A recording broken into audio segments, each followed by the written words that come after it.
我哋有斷啊。呢隻雀硬淨啲啦，少啲。睇下你點照顧。同雞尾同埋鵝腸比，佢哋會硬淨啲咯。即係零認識咁對雀。我哋都係第一次養㗎。雞尾由 BB 開始養。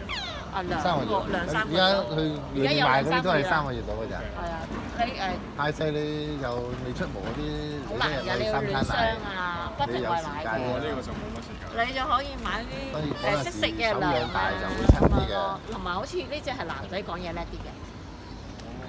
明白。係啊，因為鸚鵡係女仔係惡啲，因為佢係父母係社會，佢係要保護蛋啊、護籠啊咁樣咯。